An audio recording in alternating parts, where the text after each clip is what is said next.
Aku tinggal di sebuah desa dengan nama asli kampungnya bernama Kampung Cikondang, tapi entah mengapa orang-orang justru menyebutnya sebagai Kampung Layak. Aku tidak tahu asal-usul nama itu dari mana, tapi sejak aku kecil keanehan-keanehan memang sering terjadi di tempat ini. Dulu aku masih kecil, jadi aku tidak tahu apapun karena sekalipun aku bertanya, para orang tua hanya akan memelototi kami dan mengusir kami jauh-jauh untuk bermain. Tapi, semakin menginjak dewasa rasa penasaranku semakin tinggi. Hingga kemudian saat menginjak usia 18 tahun, aku tidak sengaja mendengar tentang asal-usul mengapa kampungku bisa dinamai sebagai Kampung Layak atau Kampung Layak. Ternyata alasannya cukup mencengangkan. Ya bagiku yang punya riwayat sebagai manusia yang penakut. Jadi, katanya jika ada yang meninggal di tempat ini, sebelum 40 hari orang yang meninggal itu akan melayat orang yang masih hidup. Kedengarannya aneh dan tidak masuk akal, kan? Ya memang begitu, aku juga tidak mengerti. Sebelum 40 hari, orang yang meninggal itu akan mengajak orang lain untuk ikut tak jarang. Setelah meninggal satu orang lalu akan diikuti oleh yang lainnya. Sedikit mengerikan. Iya, memang. Awalnya dulu tidak begitu. Kampung kami normal-normal saja seperti kampung pada umumnya. Kami hidup bersama-sama, gotong royong dan bermasyarakat. Tapi, semuanya berubah. Aku tidak ingat betul kapan waktunya, tapi aku ingat semuanya berubah setelah pelantikan ketua desa. Bahkan ketua desa tidak berubah sampai sekarang, entah apa alasannya. Waktu itu, hari pelantikan kepala desa baru aku dilakukan besok. Semua warga bersiap menyambut sosok yang terkenal akan kebijaksanaan, kearifannya yang digadang-gadang akan membawa desa mereka semakin maju dan berkembang. Nama kepala desa yang baru itu, namanya Yoga. Umurnya masih muda. Sangat muda sebenarnya untuk menjabat sebagai seorang pemimpin yang memimpin cukup banyak masyarakat. Tapi, entah bagaimana caranya dia bisa menang mengalahkan kandidat yang lain, bahkan calon kepala desa yang usianya lebih tua. Di hari pelantikan semuanya berjalan dengan baik. Warga begitu antusias menyambut kepala desa baru mereka. Hari berganti, terus berlanjut dengan Yoga sebagai kepala desa. Awalnya semuanya baik-baik saja, sebelum kemudian di hari itu warga digemparkan dengan berita kematian. Aku masih ingat betul. Bapak yang baru pulang dari ladang berteriak memanggil-manggil ibu. "Bu, ada berita duka." "Heboh Bapak." "Berita duka apa Pak?" tanya ibu tidak mengerti. Bapak melepas topi torok-tok yang digunakannya, lalu mengajak ibu masuk ke dalam rumah dengan tergesa-gesa. "Ibu Marni, ibunya kepala desa meninggal." Bapak memberitahu dengan sedikit berbisik. "Innalillahi." Ibu menutup mulut dengan kedua tangannya. "Iya Bu, tapi Bu, ada yang aneh." Bapak berbisik lagi. "Apanya yang aneh? Orang meninggal itu wajar, sudah waktunya. Kok dibilang aneh?" Ibu menyahut tidak mengerti. Aku yang berada di antara mereka hanya mendengarkan saja, tidak terlalu paham juga. Yang aku tahu hari itu ibu dari kepala desa meninggal. Ibu Marni sendiri dikenal sebagai orang yang dermawan di kampung itu, suka membantu sesama, senang pergi ke pengajian, dan pastinya dia taat beribadah. Kematiannya tentu saja menjadi kabar yang menyedihkan untuk warga, terlebih mungkin bagi keluarganya. Bukan itu masalah Bu. Bu Marni ditemukan meninggal pas lagi ngaji di rumahnya. Yaitu artinya meninggalnya husnul khatimah. Lagi-lagi aku hanya bisa mendengarkan perdebatan mereka itu. Bapak tampak menghela nafas, kepayahan sendiri menjabarkan ceritanya pada ibu. Ya, salah Bapak juga bercerita hanya setengah-setengah sehingga sulit untuk dimengerti. Bapak duduk kemudian. Sepertinya merasa pegal juga karena terus-menerus berdiri. Ibu mengikuti. Dalam satu tarikan nafas, Bapak mulai bercerita tentang kematian Bu Marni. Bu Marni ditemukan meninggal jam 2 tadi. Di rumahnya sendirian saat sedang mengaji. Tubuhnya bengkak dan membiru, padahal bisa dipastikan kalau Bu Marni baru meninggal beberapa jam yang lalu, tapi kenapa badannya bisa sampai bengkak? Ibu lagi-lagi menutup mulutnya dengan kedua tangannya, merasa terkejut dengan cerita Bapak. "Astagfirullah, kok bisa Pak?" Bapak hanya mengedihkan bahu sebagai jawaban kalau ia juga tidak tahu. Katanya setelah diotopsi, kata pihak rumah sakit itu terjadi karena disebabkan pembuluh darah yang pecah. Bapak kembali menjelaskan, menjawab kebingungan ibu sesuai dari apa yang dia dengar. Tapi, yang jadi pertanyaannya, kenapa bisa mayatnya bau busuk padahal waktu meninggalnya juga belum ada 1 hari? Bisa dibilang baru beberapa jam. Wallahu alam Pak, hanya Allah yang tahu. Sudahlah, jangan dibahas terus, kasihan almarhumah, lebih baik kita siap-siap melayat. Bapak mengangguk membenarkan. Beliau langsung memilih pergi menuju ke kamar mandi atau kami menyebutnya sumur. Ibu sendiri tampak diam selama beberapa saat, dia kemudian menoleh ke arahku. Anita, ibu dan bapak mau pergi melayat. Kamu mau ikut atau tunggu di rumah? Ikut, Bu. Aku takut sendirian di rumah, jawabku kala itu. Biasanya aku tidak pernah ingin ikut, tapi mendadak hari itu aku jadi penakut. Karena merasa suasana terasa agak sedikit berbeda dari biasanya setelah berita kematian ibu dari kepala desa itu. Akhirnya selepas syalat asyar, aku, ibu dan bapak pergi bersama menuju rumah duka. Di sana, di rumah besar milik keluarga besar Pak Kepala Desa, ternyata sudah banyak orang yang datang melayat. Bapak memilih ikut membantu bapak-bapak yang lain untuk membantu proses jenazah yang akan segera dikebumikan. Aku dan ibu ikut berkumpul dengan ibu-ibu yang lainnya di depan jenazah Ibu Marni yang sepertinya sudah dimandikan dan dikafani. Beberapa ibu-ibu tampak membaca Al-Quran, begitu juga dengan ibu. Tiba-tiba bau busuk tercium.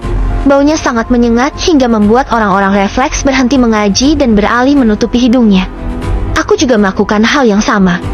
Ini baunya dari mana ya? Celetuk salah seorang di sana. Yang lainnya serempak menjawab tidak tahu, tapi kemudian menyorot ke arah jenazah dengan jenis tatapan yang sama. Astagfirullah, bau banget. Ini kok bisa bau begini? Apa tadi dimandikannya tidak sempurna? Sudah sesuai syariat kok. Yang lainnya sibuk berkasakusuk. Aku sendiri hanya menatap bingung, tidak mengerti, tapi juga ikut menutup hidung karena bau yang terasa sangat menyengat itu. Aku masih tidak mengerti apa penyebabnya. Kenapa bisa begitu? Teka-teki itu tidak terjawab, bahkan sampai jenazah akan dikebumikan. Alhasil sepanjang jalan menuju ke arah pemakaman, semua orang menahan nafas karena rasa bau yang terasa semakin menyengat. Yang diherankan, di hari itu Pak Kepala Desa tidak ada terlihat batang hidungnya. Hanya ada anak Buk Marni yang bungsu. Lobang sudah disiapkan. Beberapa orang bapak-bapak turun ke liang lahat untuk menerima jenazah almarhumah. Keanehan kembali lagi terjadi. Katanya menurut bapak-bapak itu, kepala Buk Marni yang ingin dihadapkan menghadap ke arah kiblat justru terasa berat. Beberapa kali mencoba, tapi tetap gagal. Kepala almarhumah tetap kembali ke posisi semula. Semua orang sudah kebingungan. Heran juga ada yang mulai berbisik-bisik tidak nyaman. Ibu juga tampak kebingungan, tapi memilih untuk tidak mengatakan apa-apa. Dia sibuk memegangi lenganku, seolah-olah jika aku dilepaskan aku bisa hilang dalam sekejap. Orang-orang yang berada di dalam liang lahat itu tampak sudah menyerah dan katanya akan memakamkan Buk Marni seperti apa adanya saja. Semua orang kembali berbisik-bisik, hingga bisikan-bisikan itu reda karena beberapa saat kemudian Pak Yoga, kepala desa itu datang.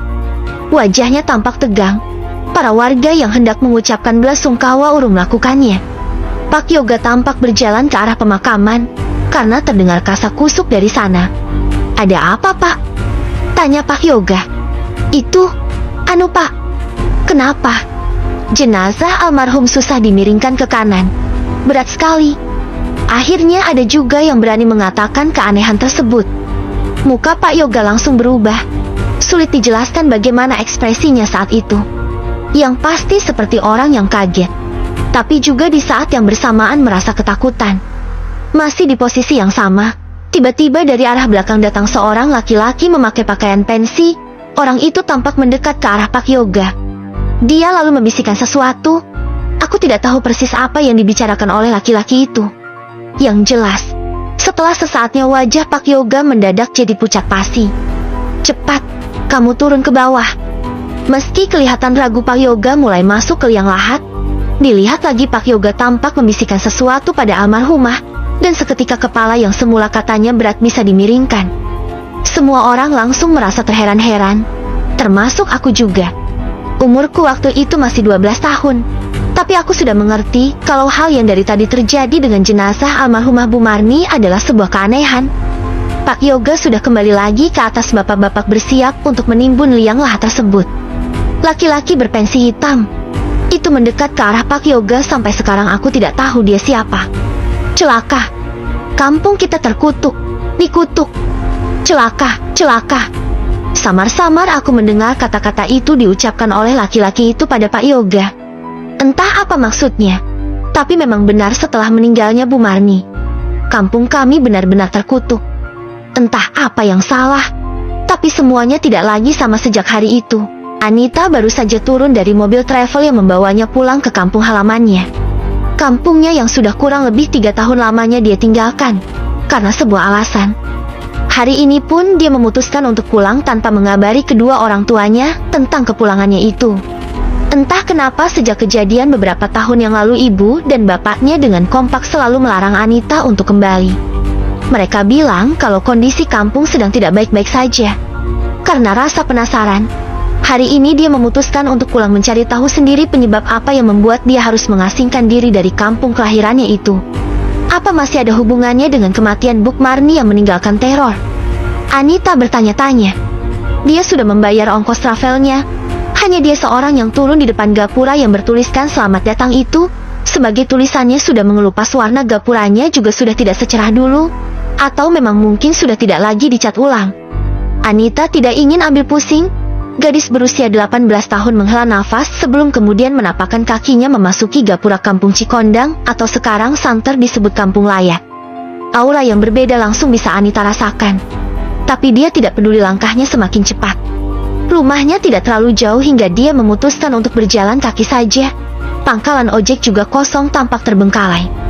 Banyak sekali perubahan yang terjadi. Kenapa kampungnya terlihat seperti kampung yang tidak berpenghuni? Kebun-kebun warga di sisi kanan kirinya yang dulu selalu subur terawat itu, kenapa sekarang terlihat tak terurus? Merasa keheranan, Anita semakin mempercepat langkahnya. Ingin segera sampai rumahnya. Anita melewati lapangan luas, tempat dulu biasanya dia bermain bersama teman-teman sebayanya. Anita tersenyum tipis, dia merindukan kenangan masa kecilnya. Hidup di kota tidaklah membuat Anita lupa bahwa dulu dia berasal dari kampung. Setelah melewati lapangan, sekarang Anita melewati 2 rumah panggung. Anita celingukan. Kenapa kedua rumah itu terlihat sepi seperti tidak berpenghuni? Apa mereka sedang tidak ada di rumah? Masih memandangi kedua rumah itu. Masih memperhatikan 2 rumah itu. Tiba-tiba mata Anita melihat ada sosok yang seperti tengah memperhatikannya dari balik salah satu kaca di rumah itu. Anita melihatnya. Dia pikir mungkin itu pemilik rumah itu. Tapi semakin lama semakin dia lihat, sosok itu tampak aneh. Bulu kuduknya juga tiba-tiba terasa merinding. Anita mengusapnya kemudian. Dia melihat lagi ke arah sosok tadi yang entah manusia atau bukan. Tapi sudah tidak ada apa-apa. Aneh, pikir Anita. Dia tidak ingin ambil pusing. Hari juga semakin sore, badannya juga lelah, ingin cepat sampai di rumah menanyakan banyak teka-teki di kampungnya ini. Anita kembali berjalan. Tinggal beberapa langkah lagi dia sudah akan sampai di rumah. Senyum Anita mengembang. Dia begitu merindukan bapak dan ibunya. Di pertengahan jalan, dia berpapasan dengan seorang bapak-bapak, sudah tua berpakaian hitam. Anita tersenyum menyapa. Dia masih ingat kalau keramah tamahan adalah salah satu ciri khas kampungnya itu. Kenapa kamu kembali? Tiba-tiba orang itu bertanya seperti itu. Membuat Anita merasa keheranan. Maksudnya? Anita bertanya tidak mengerti. Kenapa kamu harus kembali ke kampung yang terkutuk ini? Kampung ini sudah dijadikan tumbal, dan kamu akan menjadi salah satunya. Anita lagi-lagi mengerutkan keningnya, tidak mengerti dengan penuturan tidak jelas orang di depannya itu. Terkutuk, tumbal, apa-apaan? Anita bergumam sendiri dengan perasaan kesal. Sebelum terlambat kamu bisa pergi. Ajak serta keluargamu. Anita memilih mengabaikan kata-kata tidak jelas dari orang itu. Menurut Anita mungkin orang itu terkena gangguan jiwa yang membuat kata-katanya melantur tidak jelas. Daripada memusingkan kata-kata pria tua tadi, dia memutuskan untuk melanjutkan perjalanannya saja. Setelah beberapa waktu, akhirnya Anita sampai di depan rumahnya. Berbeda dengan 2 rumah yang dia lewati tadi, rumahnya tampak seperti biasa saat dia tinggalkan. Rumah berdinding bilik, dengan terasnya yang terbuat dari kayu itu tampak sudah sedikit lapuk dimakan zaman. Anita tersenyum bahagia. Dia melihat ayunan yang dibuatkan bapaknya di bawah pohon jambu, masih ada, hanya saja sudah tidak bisa digunakan. Semuanya masih sama. Anita bersiap melangkahkan kakinya ke dalam rumah. Angin tiba-tiba berdesir. Sapuannya tidak kencang, tapi justru membuat bulu kuduk Anita spontan meremang. Tidak cukup di sana, Anita merasa ada yang memperhatikannya dari belakang. Dia berbalik tapi tidak menemukan apa-apa selain semak belukar yang tumbuh tinggi di persimpangan jalan. Gadis itu segera mempercepat langkahnya menuju rumah. Merasa kalau semakin kesini aura di sekitarnya semakin terasa tidak mengenakan. Sampai di depan rumah, Anita kembali memasang senyuman. Dia mengetuk pintu beberapa kali. "Ibu, Bapak." Anita berseru memanggil kedua orang tuanya. Tapi, tidak ada sahutan dari dalam. "Ibu, ini Anita, Bu." Anita kembali berteriak, kali ini lebih kencang. Anita celingukan, mengintip ke arah dalam lewat kaca rumahnya. Tampak sepi apa ibunya tengah berpergian. Anita menghela nafasnya. Hari semakin gelap, suasana juga semakin membuat bulu kuduknya merinding tidak karuan. Di dalam sana rupanya, Rohaya ibunya Anita ada di dalam. Dia sengaja tidak membuka pintu rumahnya ketika mendengar suara milik Anita yang tengah memanggil-manggilnya. Ini bukan kali pertama terjadi. Dia takut jika yang ada di depan sana hanyalah tipu daya. Rohaya sudah sejak lama tahu kalau semakin lama tempat tinggalnya itu tidak lagi sama. Beberapa waktu yang lalu, ada kasus yang serupa. Orang itu memanggil-manggilnya nama pemilik rumah seolah-olah adalah orang yang dikenalnya, hingga saat membuka pintu hal yang menakutkan terjadi. Yang berdiri di depan sana bukan manusia, tapi penampakan dari orang yang baru meninggal belum genap 40 hari. Dia mengajak orang lain ikut, serta menemaninya di liang lahat. Rohaya langsung bergidik ngeri ketika mengingatnya lagi. "Ibu, buka pintunya. Ini Anita." Suara Anita terdengar lagi dari luar. Rohaya sebenarnya penasaran apakah itu suara putrinya atau suara setan yang sedang menyamar. Apalagi di rumah dia dalam keadaan sendirian. Suaminya belum juga pulang dari ladang padahal hari sudah beranjak gelap. Rohaya memberanikan diri mengintip dari celah-celah jendela kamarnya. Dia bisa melihat siluet gadis di luar sana. Rohaya dilanda kebingungan. Dia takut tapi juga merasa penasaran apa mungkin itu Anita yang pulang ke rumah. Rohaya melihat sekali lagi. Kali ini tatapannya dia alihkan pada kaki Anita yang tampak menapak di tanah. Gadis itu memakai sepatu sneaker berwarna putih. Rohaya menelan ludahnya susah payah. Sekarang dia dilanda keraguan. Bagaimana kalau itu benar-benar Anita putrinya? Kasihan dia menunggu di luar. Apalagi suasana kampung benar-benar tidak bersahabat. Bagaimana kalau terjadi sesuatu dengan Anita? Mengesampingkan rasa takut, Rohaya keluar dari persembunyiannya. Dia kemudian membuka pintu. "Ibu!" Tanpa diduga Anita langsung memeluk tubuh Rohaya yang mematung di depan pintu. Anita tampak ketakutan. Gadis itu memeluk tubuh Rohaya sangat erat.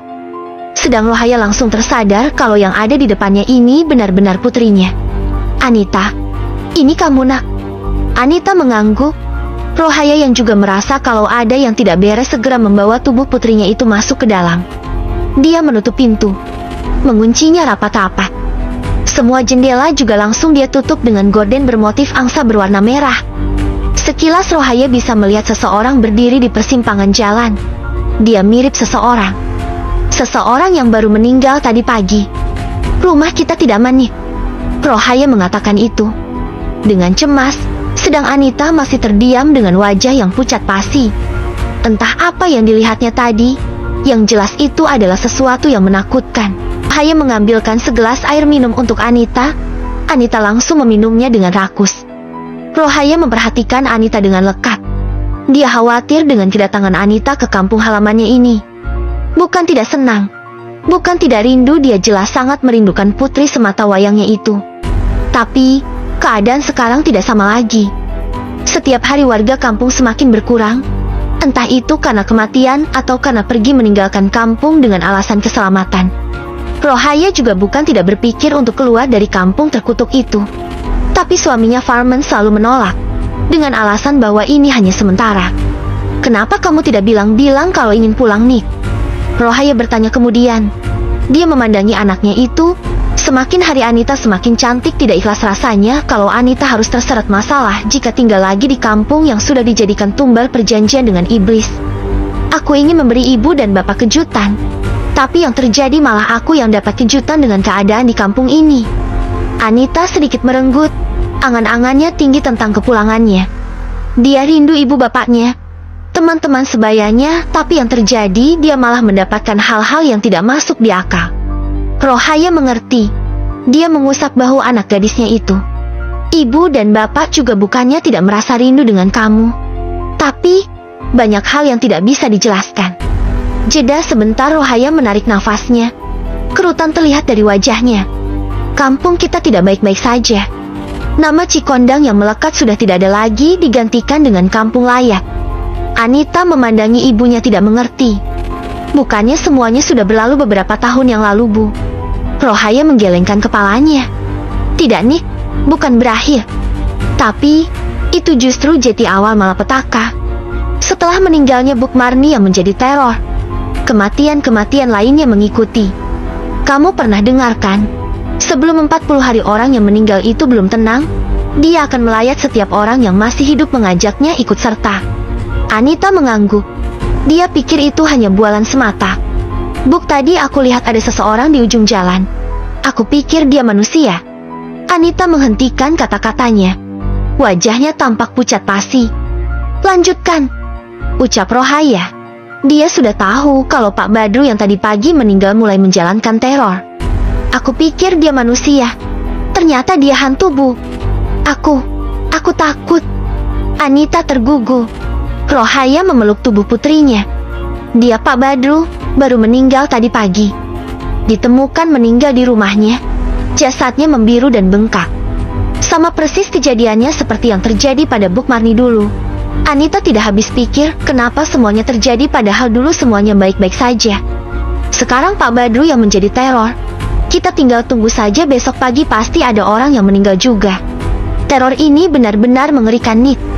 Karena itu ibu selalu melarang kamu untuk pulang.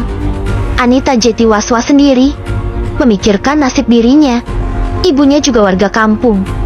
Pasti ada sebab dan akibat kenapa bisa sampai terjadi hal mengerikan seperti sekarang ini. Bu, bapak di mana? Anita baru teringat kalau dia tidak melihat bapaknya. Rohaya juga teringat kalau suaminya belum pulang padahal sebentar lagi maghrib. Waktunya suruh. Astagfirullah, bapak baru ingat bapakmu belum pulang. Rohaya menepuk dahinya. Sekarang kekhawatiran bergelayut di pikirannya. Dia khawatir dengan suaminya. Takut jika suaminya akan bernasib sama seperti yang lain. Maut memang adalah ketentuan Allah. Tapi Rohaya rasanya masih tidak terima jika sebagian besar kematian di kampungnya ini disebabkan oleh teror dari setan. Rohaya dan Anita masih memikirkan nasib bapaknya yang tidak kunjung pulang. Rohaya cemas tapi tidak bisa melakukan apa-apa. Dia terlalu takut bahkan untuk sekedar keluar rumah mencari suaminya. Buk, buka pintunya ini, bapak. Dari depan terdengar ketukan pintu. Suara bapak juga terdengar. Anita langsung berdiri hendak membukakan pintu. Tapi gerakannya langsung ditahan oleh Rohaya. Dengan sebuah isyarat Rohaya menyuruh Anita untuk tetap duduk. Jangan dibuka. Belum tentu itu bapakmu. Rohaya berbisik memberitahu. Tangan Rohaya menarik Anita untuk kembali duduk. Anita manut. Di kampung ini kalau ada yang ketuk-ketuk pintu di jam-jam segini itu biasanya bukan manusia. Rohaya memberitahu. Hal itu seketika membuat Anita bergidik takut. Kenapa mendadak jadi seseram itu? Sudah banyak kejadian. Makanya tadi ibu lama buka pintu karena mengira itu bukan kamu. Suara ketukan itu kembali terdengar, membuat ibu dan anak itu saling tatap. Tangan Anita digenggam erat oleh Rohaya. Kita lihat. Rohaya mengajak Anita untuk mengintip dari jendela kamar yang memang sedikit mengarah ke arah pintu depan. Anita manut. Keduanya berjalan mengendap-endap menuju kamar Rohaya. Kalau beneran bapak gimana, Bu? Anita bertanya dengan cemas, khawatir dengan bapaknya. Gak mungkin. Bapak kamu kalau pulang jarang lewat pintu depan. Langsung ke pintu belakang sekalian bersih-bersih. Rohaya menyahuti masih dengan bisik-bisik. Anita baru mengerti. Dia sudah cukup lama meninggalkan rumah hingga lupa kebiasaan orang tuanya itu. Ses, biar kita lihat. Siapa yang berdiri di depan sana? Rohaya berucap. Anita mengangguk setuju. Perlahan, Rohaya menyingkap sedikit gorden yang menutupi jendela kamarnya. Dilihatnya jalanan sekitar rumahnya yang spiu. Itu, lalu pandangan matanya beralih ke arah bagian depan rumah, di mana di sana suara suaminya memanggil-manggilnya. Anita menutup mulutnya. Ternyata benar yang berdiri di depan sana bukanlah bapaknya. Di sana berdiri penampakan seorang pria, dengan wajahnya yang pucat pasi, kakinya tidak menapak, tapi suaranya terdengar mirip dengan suara bapak. Begitulah tipu daya setan. Anita dan Rohaya kontan menutup gorden itu dengan cepat. Apalagi ketika melihat sosok itu mulai menggerakkan lehernya, mereka takut ketahuan. Anita menggigiti bibirnya sendiri. Ketakutan. Sedangkan Rohaya selain takut dia juga dilanda cemas berlebihan. Bagaimana keadaan suaminya di luar sana? Teror Pak Badru akan terus berlanjut hingga 40 hari. Apalagi belum ada korban yang didatanginya yang tewas. Rohaya semakin tidak karuan. Masih dikuasai kekhawatiran juga ketakutan. Keduanya kembali dikagetkan dengan suara ketukan yang berasal dari jendela kamar mereka. Rohaya dan Anita berjingkat kaget. Suara ketukan itu awalnya pelan, tapi lama-kelamaan semakin kuat dan keras hingga bisa dirasakan jika kaca jendela itu sedikit bergetar. Bagaimana ini, Bu? Aku takut. Anita gemetaran dalam pelukan Rohaya. Dia tidak menyangka kepulangannya saat ini justru malah membawanya pada sebuah ketakutan. Angan-angan akan kenangan lamanya di kampung perlahan mulai hilang. Suara ketukan tadi yang awalnya pelan, sekarang mendadak berubah menjadi gedoran. Anita tak kuasa menahan tangis. Suasana mendadak mencekam padahal mereka berada di dalam rumah. Tapi, tetap saja aura mistis yang dibawa makhluk halus itu benar-benar terasa. Berdoa nih, semoga saja hantu itu segera pergi. Rohaya menyuruh. Anita menurut. Gadis itu langsung saja membaca doa-doa di dalam hati. Semua doa yang dia hafal dia baca. Suara-suara di luar pun berangsur-angsur menghilang. Anita sedikit bernafas lega. Rohaya juga menyeka keringat di dahinya. Rasanya melelahkan setiap malam dia harus bergelut dengan ketakutan seperti ini. Bu, kita pergi saja dari kampung ini.